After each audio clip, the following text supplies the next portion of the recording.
Welcome to the Golden Whiskers Podcast. Today, I'm thrilled to have Dr. Rachel Geller with us. Now, you might remember her from the Feline Wellness Summit, where she talked about playing with our cats in a way that unlocks their inner hunter by taking them through the prey sequence. And I've been having a lot of fun playing with my cats in a whole new way. It's been great. Today, we're going to switch gears and talk about a lot of common cat behavior problems. And I love that we're talking about this because many cat parents have cats with some behavior issues, myself included.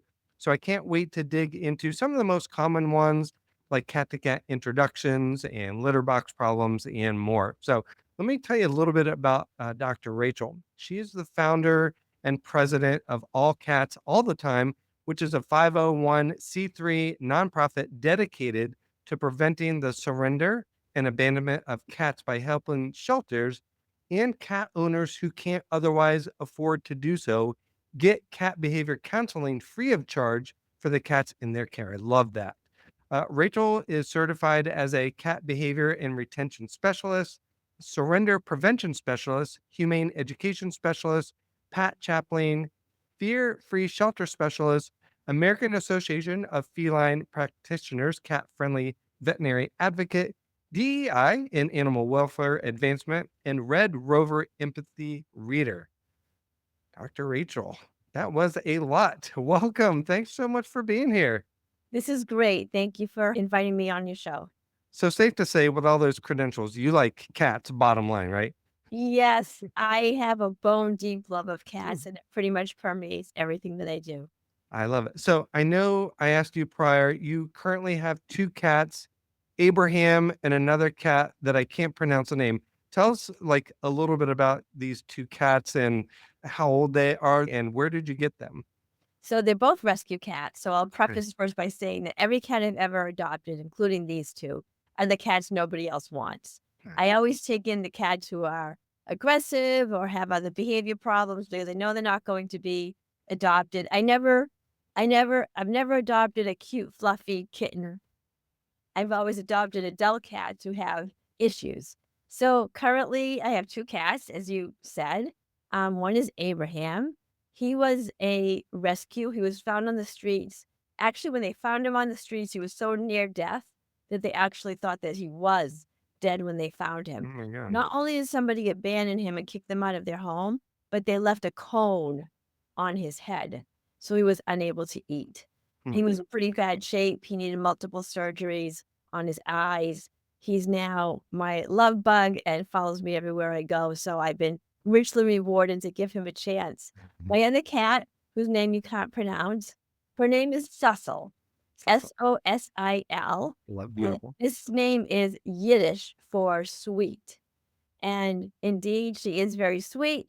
She's another cat who came to me very ornery and not trusting humans very much. And who can blame her? Her prior human had abused her, hit her, thrown her around. So when I took her in, pretty much if I got too close to her, she would rip my face off. But now she is just like her name. She's very sweet. She's very cuddly. She loves to be held. And she's turned into a loving and trusting cat. I love it. You're a cat whisperer and you've had 18 cats in the past. Oh my gosh. I This, have. I grew up with 4 cats, 2 dogs, many guinea pigs, and when I am the type of person that when a cat passes away, I feel like I need to expand my heart and take in another cat. So mm, I've been through I've been through many cats in my life. Many cats have lived with me, loved me, died with me, mm, and, it's all part of that cycle, but I wouldn't have it any other way. that's beautiful. Thank you for doing that. Okay, so when I was setting up this interview with Dr. Rachel, I asked her, what is one question you would like me to make sure I ask, or what is maybe a huge problem or challenge you see cat parents having as it relates to behavioral issues? And you said, Rachel, understanding that cats solve their problems as a cat, which is often not the way we humans might solve the problem. Can you kind of dig in a little bit deeper and tell us what you mean by this?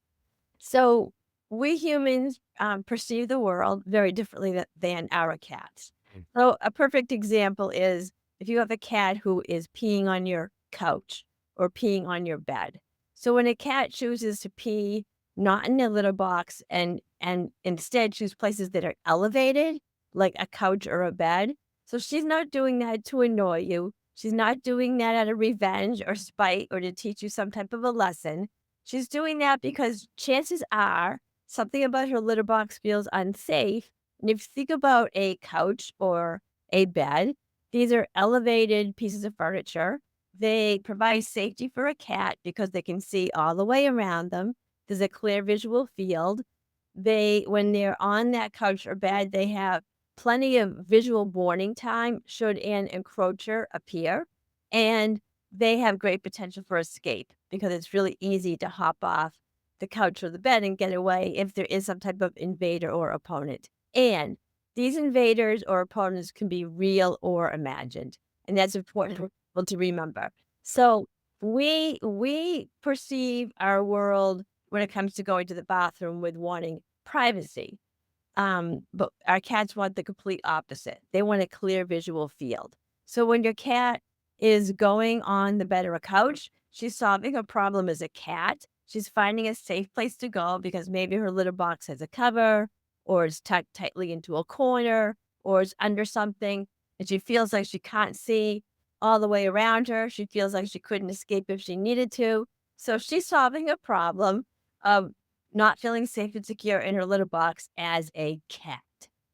That's incredible. I didn't realize that cats needed to feel safe using the litter box until just recently because my two previous cats, this whole time, I had one of those dome litter boxes. Like, Yeah. oh, this looks cool. You don't see the litter, but it wasn't the best thing for them because they probably didn't feel safe as coming out of the litter box. Like, what's Well, going on? right. And some cats will still use a covered box. If you're listening to this and you're thinking, well, my cat uses the covered box, great. If you have a cat that's using it, don't change it. We don't need to create a problem. You're fine. But just like people, we all have very different levels of risk tolerance, right? Like some cats are afraid to go into a covered box or a litter robot or a litter box in the cabinet. And other cats, they're a little braver. They'll live on the edge. They're okay with it. It's just like with us. I would never go bungee jumping. I wouldn't even ride in a car without my seatbelt on. But people do. So we all have our levels of, risk tolerance and what we're willing to do or not do when it comes to our survival. All have different levels of survival instincts, and our cats in the same way. So if you have a cat who has a very strong survival instinct and has a heightened fear of predators, that cat is not going to go into a covered box or a dome box or even a litter robot. I would say about 50% of people who buy those litter robots end up with it being unused. And I hate being the one to have to let that person know that after spending $800, chances are the cat is not going to go into that Mm. box. Yes. Yeah. Let's stick with this litter box because it was one of the behavior issues that I know a lot of people see as we've discussed, and something that I had on my sheet to ask you. I know the litter box issues could be really challenging for the human, right? Yes. Not knowing what's going on. Of course, now we've learned from you a little bit about what might be going on. But what are your best practices for ensuring cats use their litter box consistently?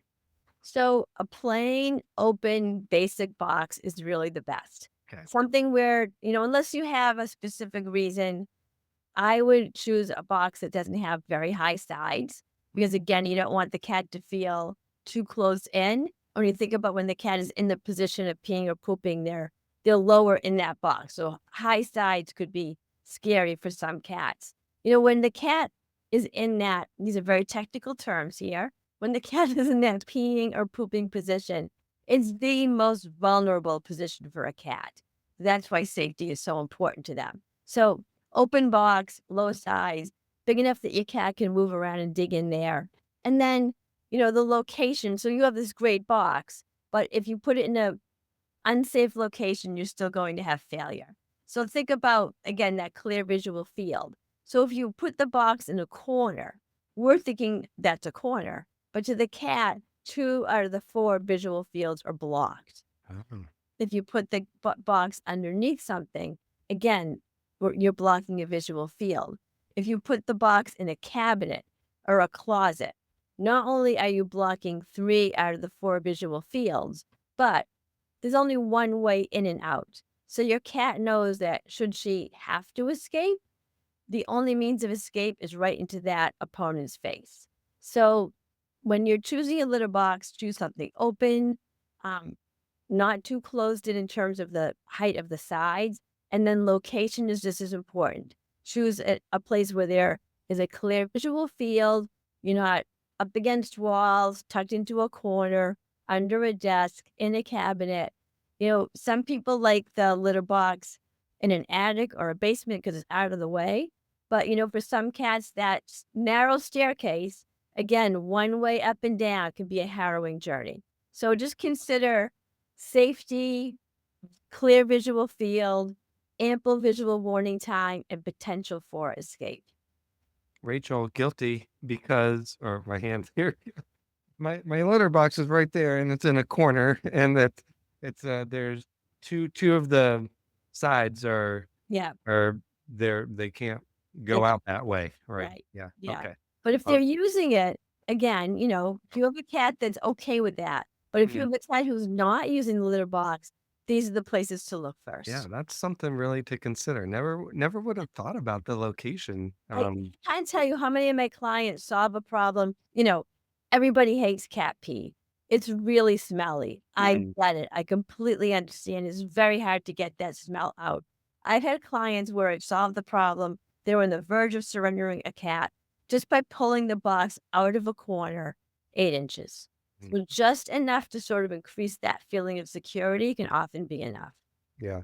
God, speaking of little bit of a tangent here. I see Facebook groups where cat related groups and where people are needing to rehome their cat because of behavior issues. And now that I know you and some other behavioral specialists, gosh, I think to myself, gosh, they just need to chat with you, and I bet you could really help them out. Gosh, so really thankful for the work that you're doing.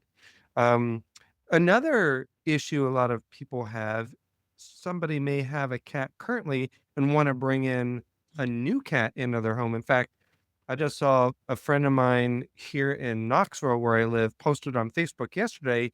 He's like, my cat's always at my side, thinking of getting a new one just to maybe have him a friend, and was wondering, how difficult that would be to integrate two cats, one that's already there, bringing in somebody new into the home. So, can you share maybe your top tips for making these introductions smooth and a little bit more stress free?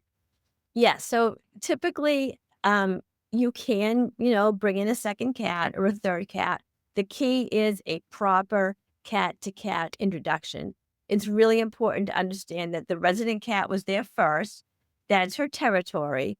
And cats find it very stressful if suddenly their territory is up for grabs. So we need to keep that in mind when we go through the introduction process. So, number one, the first thing is the newcomer cat always goes directly into a sanctuary room.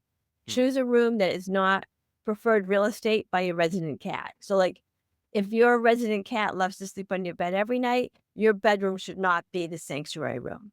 So, okay. choose a room that's not, you know, the high real estate value in your home to your resident cat. And that room needs to have a solid door. It can't be a glass door, it can't be a slider. We need a solid door. And now we're going to introduce them step by step, very gradually. We want to start off with some scent swapping. We want to start off with a little soil swapping. We want to start off with roaming sessions where the resident cat temporarily stays in another room, any room but the sanctuary room. The resident cat's in another room, close solid door, and the newcomer can come out, roam without seeing, without the visual, and without that visual exposure between either cat. The newcomer cat can come out, sniff around, get the idea, the cats are there. The newcomer can deposit her scents, and then she goes back into the room. So I call Mhm. this separate roaming sessions. Let the newcomer out, let her roam without the resident cat present. She can investigate the resident cat on her own terms, at her own pace, without having to confront the cat. She can deposit her scents, and this allows the resident cat to investigate them at his own pace, again, without that visual. Then the cat goes back into the sanctuary room. And then do this for a few days, lengthening the roaming sessions.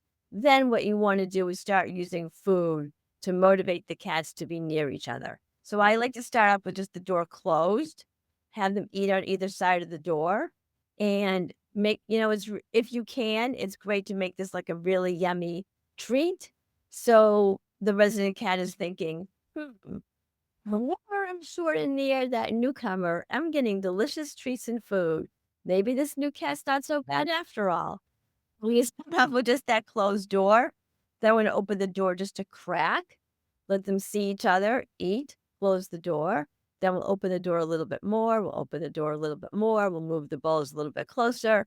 So gradually and incrementally, we'll have them eat near each other, but we're still controlling it. We're not letting them get too close. We're using that door cracked as a barrier. If you see signs of, impending doom, if there's hissing, if there's growling, if you think one cat's going to charge, just close the door, end the session, and then wait for the next time to try again.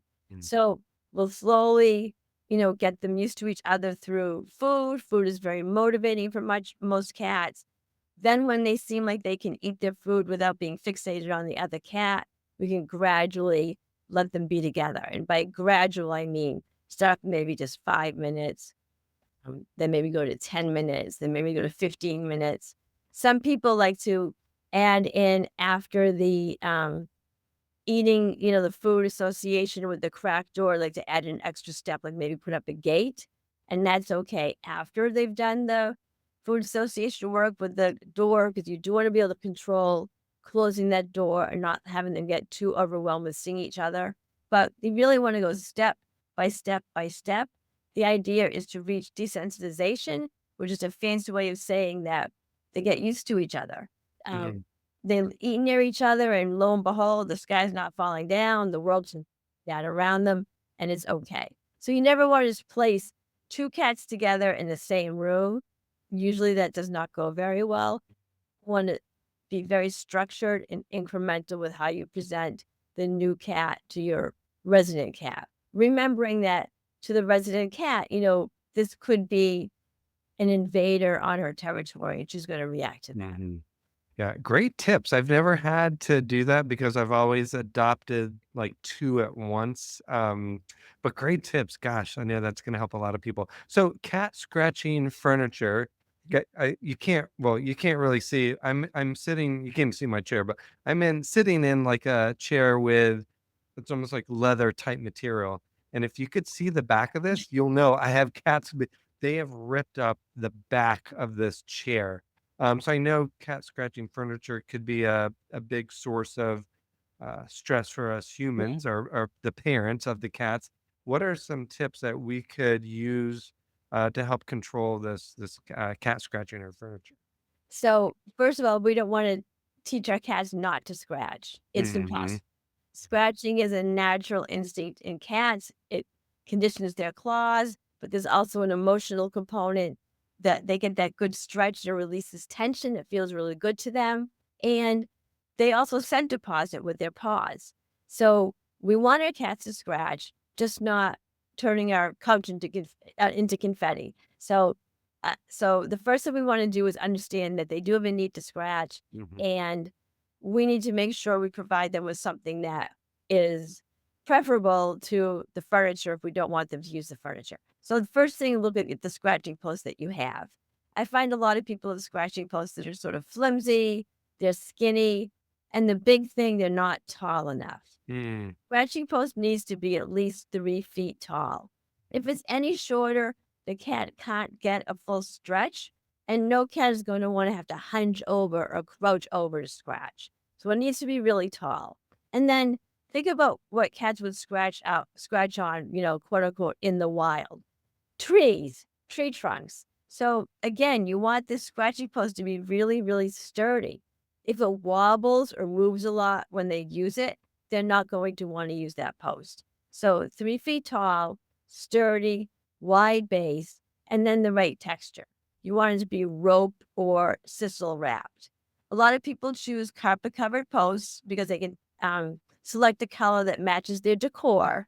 But cats don't really want a carpet covered post. It won't do the job. They want that texture that they can really sink their claws into. So make sure you have the right post. Then, as I mentioned with the litter box, make sure you have the right location. So your cat doesn't want to go like on an indoor journey, need to pack his lunch, go get to a scratching post. So have it be somewhere convenient, where the cat will use it. And then if you do want to get the cat to use the post and you've been having trouble, you want to deter and redirect at the same time. So you don't want to just do one or the other. You don't want to put up deterrence without redirecting to the post, and you don't want to work on redirecting to the post without putting up any deterrence. So if you do want to stop your cat from scratching a couch or a chair, first make it unappealing. Cats don't like textures that are slick or sticky. So double-sided tape. Um, there's a product called Sticky Paws that you can place on furniture. There are all kinds of products that use adhesive to attach to furniture, but there's a yucky texture on the other side. Now, I know this is not going to make your furniture so attractive, but this is temporary as we retrain the cat. So what you want to do is now make this surface that was very appealing and very scratchable be unappealing and unscratchable, but place the post right next to that piece of furniture that your cat is currently using. So do, just stroll along in the spot where he's been scratching, and now suddenly it's very unappealing. But look what we have here. We have a scratching post that meets all of my qualifications. It's tall, it's covered with rope, it's sturdy, it has a wide base. How lucky can a cat get? So often, once you get that cat to sink his claws into the post, it will naturally be a better alternative than your chair or your couch. Yeah.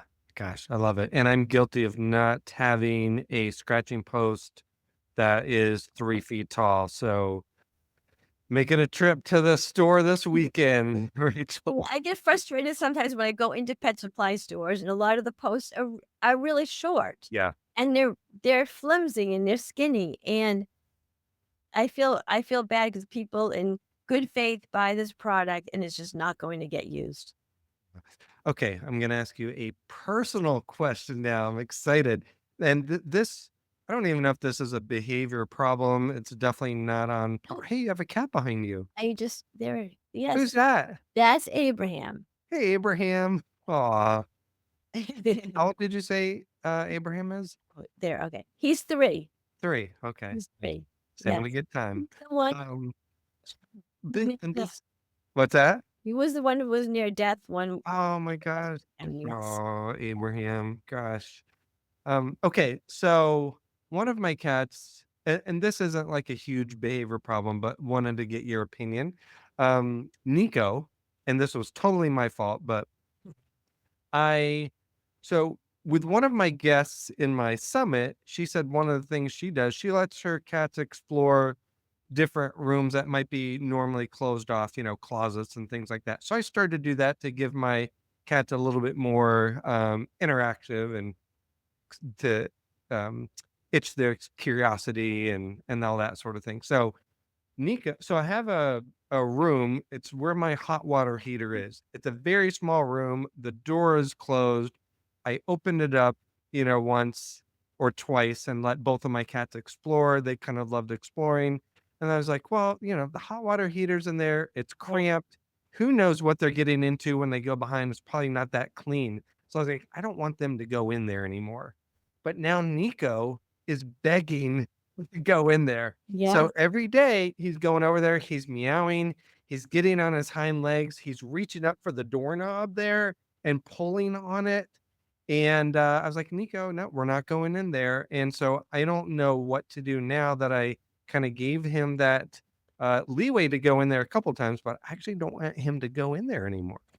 So, yeah, so that's a problem because what you did was you expanded his territory. Yes. Once cats have territory or they're exposed to it or they're on new territory, they now have a very big need, which you're seeing, to stand their ground, let other cats know that they're there to monitor the territory, stand their ground. They want to let other cats know that, this is my territory. And it's very important for them to get on their territory, scent deposit, mark that they've been there, let other cats know that this is their territory. So you opened up this new territory to your cats and the need to protect that territory, monitor the territory, mark the territory is very, very strong in cats.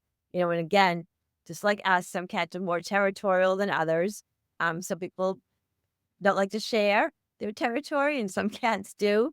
So yeah, he wants to go in there and make sure that everything is how he wants it and monitor the new territory in his kingdom.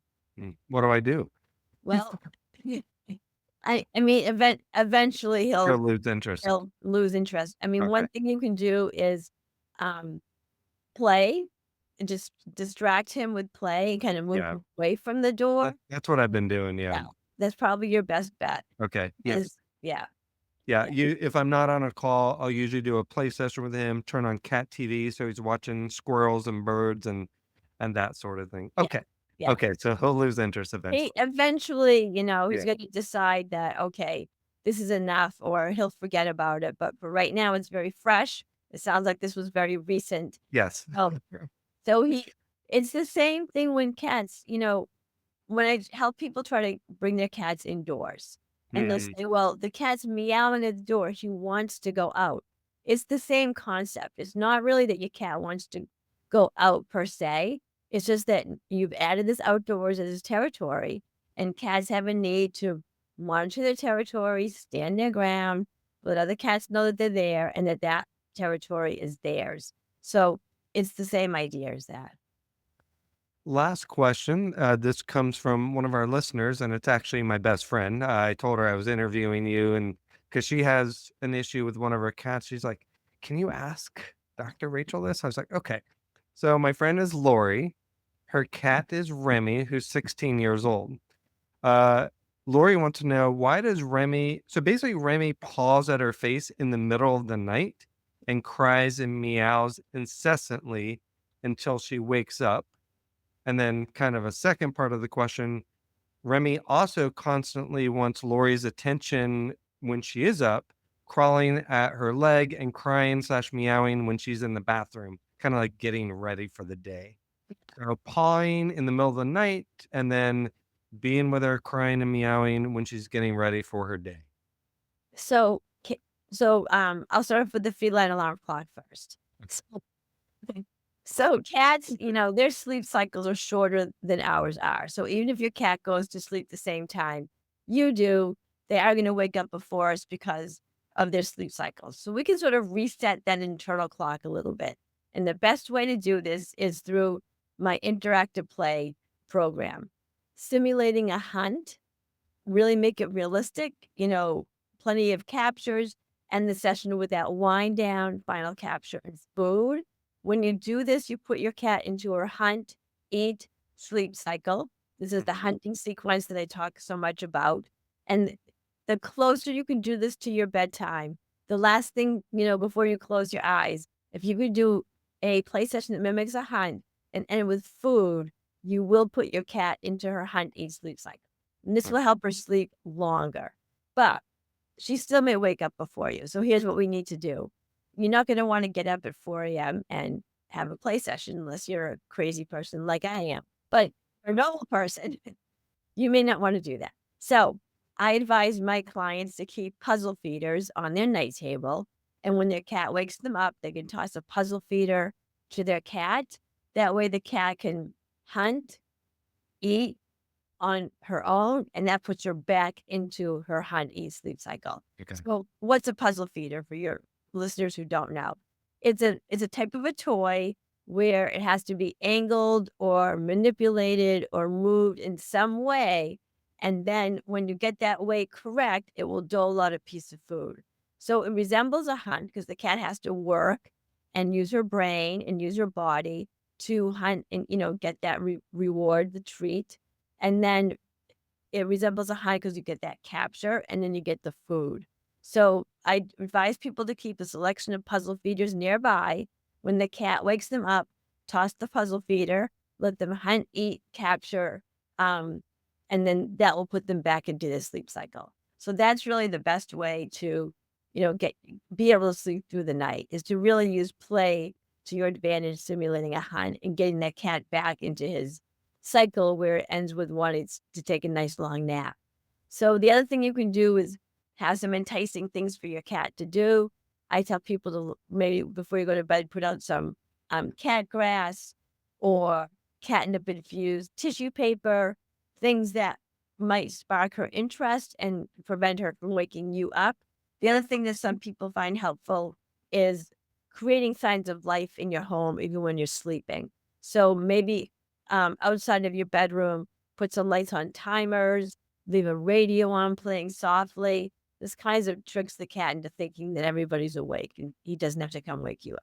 Mhm. Yeah, I love that. And one aside, her cat is 16 and her has some arthritis, so she doesn't really run around like my cats do in terms of play, but it sounds like there's plenty of things that are still considered play and hunting that aren't like super physical. Absolutely. I tell people if you have an older cat, an overweight cat, an arthritic cat, focus on ground hunting. They don't have to be jumping up on furniture or scurrying around. But if that 16-year-old cat was living on her own, outside, she would hunt for her food. So all cats, no matter the age, do have that prey drive.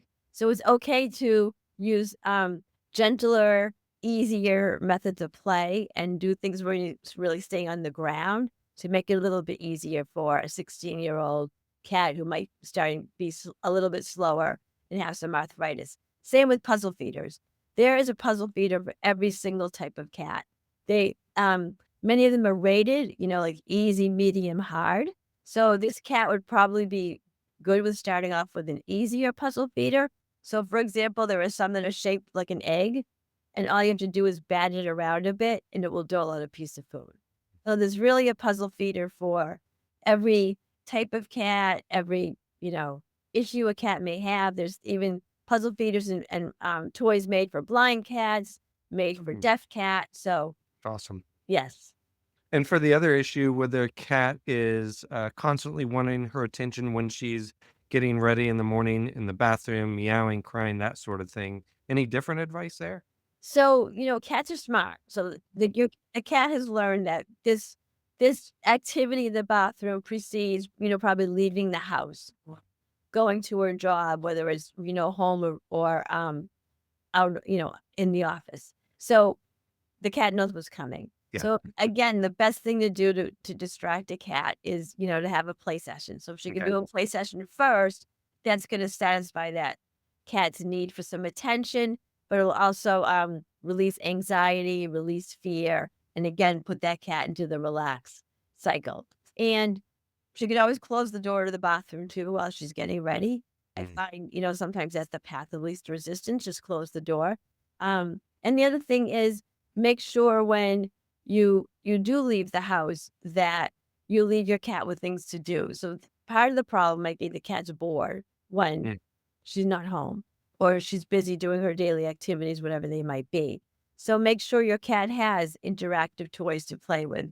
Make sure your cat has puzzle feeders, fun things to do. Like I said, cats love the cat grass, catnip infused toys. One of my favorites is a product called catnip infused tissue paper. Yeah. They love to tear at that with their paws, rip it and chew on it, and there's catnip in it.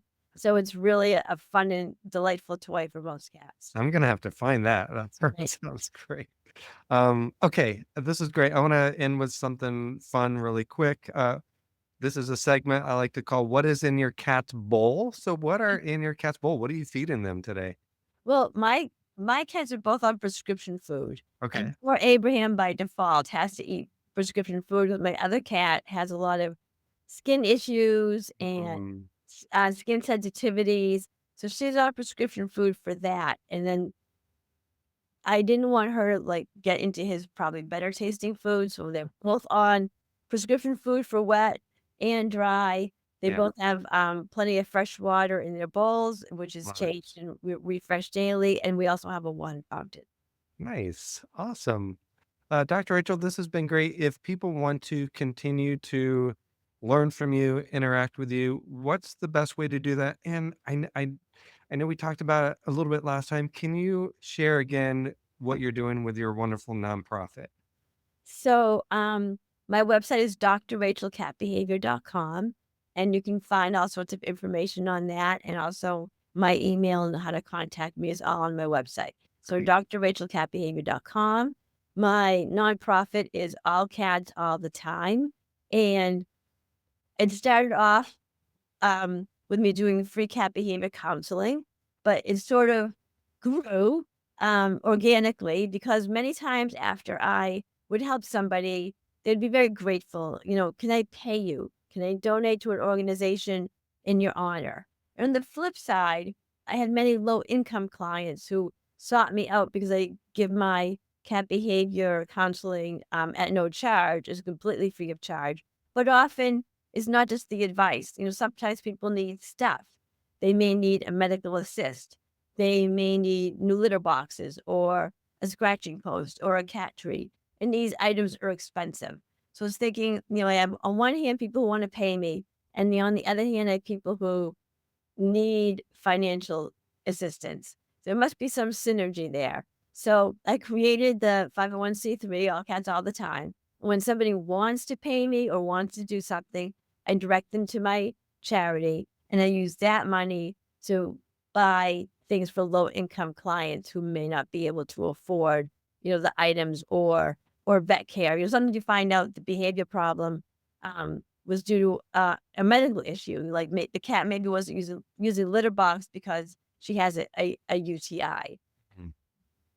There are times where I will help people with their medical bills as well. So with my nonprofit, for the past 2 years, I've kept over 1,000 cats in their homes who are Mm, going to be surrendered due to behavior problems. gosh, how wonderful. Gosh, Super that's so amazing. God, that's so beautiful. Thank you for doing what you do, Rachel. Really, really just very heartwarming. And just love hearing those stories. So, um, let's see. So, did you give your social media accounts? Oh, they're all on my website. So They're I on have your website.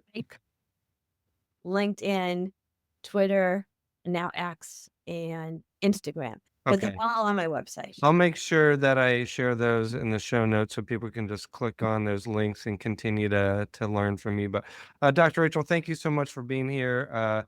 Wonderful stuff. Thank you for answering the personal questions with my friend and the things that I'm going through as well. Just I know this interview is going to help a lot of people, and I really appreciate you taking the time for being here. Great. That's my mission, is to help as many people as possible. So thank you for giving me the platform. You're very welcome. Everybody listening or watching, thank you for tuning in to this episode of the Golden Whiskers podcast. Now, if you would, could you subscribe to this podcast? It'll help us get seen more by other people, and we'll share more information with more cat parents, and cats will have better lives because of it. Thank you again for listening, and we'll see you next time. Bye, everybody.